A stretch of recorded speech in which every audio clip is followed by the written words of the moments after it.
Thank you. Next speaker.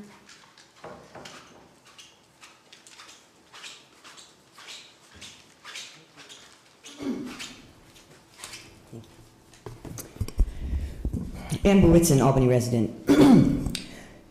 As a recipient of HUD's Community Development Block Grant, the City of Albany is supposed to spend those funds in neighborhoods whose household median income is less than $58,000 for a three-person household.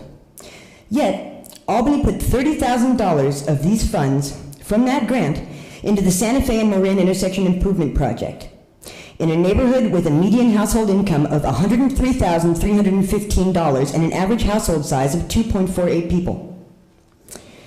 In fact, I would appreciate it if staff could get back to me via email with the data that was used to reach the conclusion that CDBG funds could be justifiably spent in that neighborhood. $30,000 was the exact same amount that Albany's Homeless Task Force had requested to be able to conduct a needs assessment on Albany's homeless residents. We were denied. I'm willing to bet that nobody even questioned, let alone denied, the expenditure of CDBG funds in a neighborhood of questionable eligibility. I have been a witness to the crafting of the settlement that has been characterized as very favorable to the city, and is clearly not very favorable to the homeless residents who are being displaced.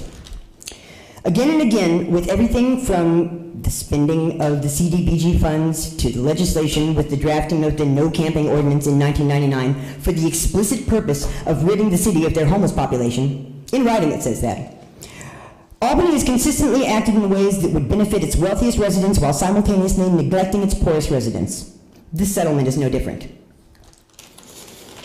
Despite the fact that a young couple who recently moved off the bulb, who are not part of the settlement and moved into housing with the help of BFHP and Albany's Project Hope, who have a baby boy due on Mother's Day, they were stopped on 2 separate occasions by Albany police and told to not return to Albany, period. This is another example of how Albany officials treat their poorest inhabitants.